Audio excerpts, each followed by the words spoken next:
Hello viewers, let's crack UPSC CSC के channel पर आप सभी का स्वागत है। I hope you are doing good. आपने देखा ईरान और इजराइल के बीच में और अमेरिका के बीच में जिस तरीके से ये वॉर अब एक बहुत सिग्निफिकेंट एस्केलेशन की तरफ बढ़ते हुए नजर आ रहा है, because American president the old man Donald Trump has given a 48 hour ultimatum कि अगर 48 आवर्स के अंदर ईरान स्ट्रेट ऑफ हॉर्मुज को ओपन नहीं करता है तो ईरान के एनर्जी इंफ्रास्ट्रक्चर के ऊपर अटैक होगा। और कॉन्स्टेंटली आप देख सकते हैं पिछले 2 वीक से Iran is just fighting for its survival, because जिस तरीके से अमेरिका और इसराइल ने ह्यूज डिस्ट्रक्शन किया है ईरान के ऊपर, ईरान को काफी लंबा समय लगेगा इससे रिकवर करने में। और इस वॉर में जीत हार की सवाल ही नहीं है, बिकॉज वी ऑलरेडी नो कि ईरान और इसराइल की मिलिट्री स्ट्रेंथ कितनी है। और ईरान कभी भी compete नहीं कर सकता है militarily with respect to the combined strength of US and Israel. और इस समय ईरान जो है वो जीतने के लिए लड़ भी नहीं रहा है। Iran is just fighting for its survival, for its respect, for its dignity, for its ego. Because जिस तरीके से supreme leader ayatollah Ali Khomeini को असैसिनेट किया गया है, Iranians have not forget that memory. आज के इस सेशन में हम लोग बात करेंगे जो एक बहुत ही गंभीर टॉपिक है कि इतने समय से अमेरिका और इसराइल इतना ज्यादा अटैक ईरान के ऊपर कर रहा है, लेकिन the question is why Iran is not surrendering. That's a very big question कि ईरान क्यों सरेंडर नहीं कर रहा है। बिकॉज ईरान ने तो अभी भी कहा है कि 48 आवर अल्टीमेटम को वो नहीं मानने वाला है। और अगर ईरान के ऊपर इंफ्रास्ट्रक्चर के ऊपर अटैक होता है, एनर्जी के ऊपर, तो ईरान जो है वो रिटेलिएट करेगा। अब वो कितना रिटेलिएट करेगा आपको पता है कि ईरान के पास स्ट्रेंथ लिमिटेड है। But whether America is making any mistake, where America is failing, because 2 week हो गए हैं वॉर को, और यूएस और इसराइल को मिलाकर आप सोचो कितनी बड़ी एक पावर माइट है। बट स्टिल वाई ईरानियंस और द ईरान लीडर्स, जो अब लगभग सब खत्म ही हो चुके हैं, but still why they not surrendering. I think so there Stanley Johny in Hindu have raised a very important question that US has forgot the politics of martyrdom in Iran. कि ये जो पॉलिटिक्स है मार्टियरडॉम की, कुर्बानी की, सैक्रिफाइस की, आई गेस अमेरिका इस factor को अकाउंट नहीं किया। बिकॉज ये जो मार्टियरडॉम है, सैक्रिफाइस की कॉन्सेप्ट है शिया इस्लाम में, आज उसी का नतीजा है कि ईरान के सारे लीडर्स पिछले कई सालों में मारे गए। बट स्टिल ईरान की रेजिम किसी ना किसी तरीके से फंक्शन कर रही है, बिकॉज ईरान जो है वो इस डे के लिए रेडी था। और ये बात सबको पता है कि आयतुल्ला अली खमीनी को जिस तरीके से असैसिनेट किया गया, वो कहीं किसी बंकर में छुप के नहीं रह रहे थे। Rather he was living publicly and every one new his location. तो मार्टियरडॉम इसी को कहा जा रहा है यहाँ पे ईरान के कॉन्टेक्स्ट में कि आयतुल्ला अली खमीनी को अमेरिका ने मारा है। But that's not assassination, rather he was ready to being killed, his location was known. और ये बताता है कि ईरान में कितनी ज्यादा ये पॉलिटिक्स है मार्टियरडॉम की, ये फीलिंग है मार्टियरडॉम की, जो आज काफी ज्यादा दिखने में नजर आ रहा है। बहुत सारे लोगों को असैसिनेट किया गया। Supreme leader Ali Larijani, secretary of Iran national security council, the next day Iran intelligence minister, और 2020 में Qasem Soleimani, a very prominent commander in the revolutionary guard. इतने सारे अटैक के बाद ईरानियन रजीम जो है वो कोलैप्स नहीं कर रहा है। और यूएस और इसराइल जो लगातार स्ट्राइक्स पे स्ट्राइक कर रहा है ईरान को कोलैप्स करने के लिए, लेकिन ये स्ट्रैटेजी वर्क नहीं कर रहा है। ऑल्दो ईरान को बहुत मटेरियलिस्टिकली डैमेज पहुंचा है, बट स्टिल द आइडिया जो इस समय ईरान में है उसको अमेरिका खत्म नहीं कर पा रहा है। बिकॉज अगर अमेरिका जो काफी समय से ईरान में प्रोटेस्ट चाह रहा था, प्रोटेस्ट को कोई भी बड़ी से बड़ी स्टेट पावर रोक नहीं सकती है, ये इम्पॉसिबल है। आपने देखा बांग्लादेश या कहीं भी कोई कंट्री में, तो अगर लोग इतने ही ज्यादा खफा थे तो प्रोटेस्ट क्यों नहीं कर रहे। अमेरिका के पास तो वर्ल्ड की सारी बेस्ट टेक्नोलॉजी है, वो ऊपर से देखते हैं क्या हो रहा है नीचे। क्यों नहीं अमेरिका ईरान में स्मॉल स्केल पे ही कोई प्रोटेस्ट देखने को मिल रहा है। That seriously raises the question that क्या अमेरिका और इसराइल की जो स्ट्रैटेजी है वो यहाँ पे वर्क करते हुए नजर आ रही है। स्टैनली जॉनी और बहुत सारे स्कॉलर्स का ये कहना है कि इनफैक्ट उल्टा हो चुका है। जिस लोगों को ये खत्म करना चाहते थे वो खत्म तो हो गए, लेकिन जो ये चाहते थे कि लोग इस पर्टिकुलर चीज से खुश हो और लोग पब्लिक पे आए और ईरानियन रेजीम के अगेंस्ट एक काफी बड़ा बगावत हो, ऐसा नहीं हो रहा है। इनफैक्ट ईरान में खमीनी, लरिजनी और इन सभी को असैसिनेट करके इनके स्टेटस को अमेरिका ने और ज्यादा एलिवेट कर दिया है। again connecting it to the idea of martyrdom. Because now people are not considering Ayatollah Ali Khamenei as only the supreme leader. Now they're considering him as a person who has given a sacrifice for their country of Iran. So America इस चीज को नहीं समझ रहा है कि आप उसको मटेरियल डैमेज पहुंचा रहे हो, बट जो आइडिया है उस इस्लामिक रिवॉल्यूशन का, जो आइडिया है मार्टियर डॉम का, वो और ज्यादा स्ट्रेंथन हो रहा है, because who will expect the guardian to be killed in such a manner.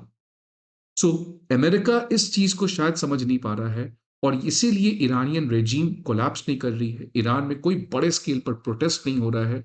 पहले अगर प्रोटेस्ट हुआ भी था, लेकिन अब असैसिनेशन के बाद now these people have been elevated to a status of martyrdom. अब ये इतिहास क्या है मार्टियरडॉम का शिया इस्लाम में, इसको समझना जरूरी हो गया, तभी आप इस चीज को समझ सकते हैं. आफ्टर प्रॉफिट मोहम्मद डेथ, जो फाउंडर ऑफ इस्लाम है, जब प्रॉफिट मोहम्मद की डेथ हो गई तो उसके बाद जो उमा है, इस्लामिक कम्युनिटी, वो दो फैक्शंस में बट गया कि आखिरकार प्रॉफिट मोहम्मद का सक्सेसर कौन होगा. एक फैक्शन कहा कि अली होगा, वो प्रॉफिट का सक्सेसर होगा. क्यों?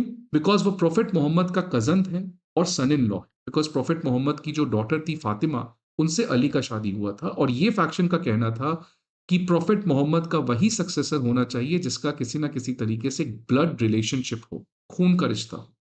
दूसरे फैक्शंस का ये कहना था कि नहीं नहीं, प्रॉफिट मोहम्मद का सक्सेसर वो होगा जो प्रॉफिट मोहम्मद का कंपेनियन है, और इसको हम लोग आपस में कंसेंसस, सहमति से चुनेंगे, और उसकी वजह से अबू बकर जो है वो चुना गया.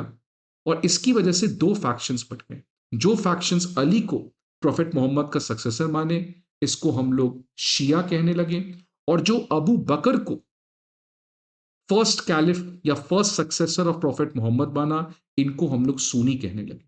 और यहीं से इन दोनों की जो एक तरीके से टसल है, स्ट्रगल है, वो आपकी स्टार्ट हो जाती है. अबू बकर फर्स्ट कैलिफ बने, सेकंड कैलिफ आया, फिर थर्ड कैलिफ आया. थर्ड कैलिफ का नाम था उथमान. थर्ड कैलिफ को असैसिनेट करके अली जो हैं वो फोर्थ कैलिफ बन जाते हैं इस्लामिक कम्युनिटी के. लेकिन जब अली फाइनली कैलिफ बने, फोर्थ कैलिफ बने, तो अली के समय जब वो पूरी रूल हुआ करती थी तो उसमें बहुत ज्यादा इंटरनल डिस्प्यूट्स था, और सुन्नी जो हैं उनके साथ इनका काफी टेंशन था, जिसकी वजह से Ali was assassinated and he became the first martyr in the Shia memory. लेकिन इससे भी एक और बड़ा इंसिडेंट हुआ. अली के जो बेटे थे हसन, ये सेकंड शिया इमाम बने, लेकिन ये सुन्नीज जिनकी उस समय एम्पायर हुआ करती थी, जिनका नाम था उमियत्स, उनके डर से ये सरेंडर कर दिए.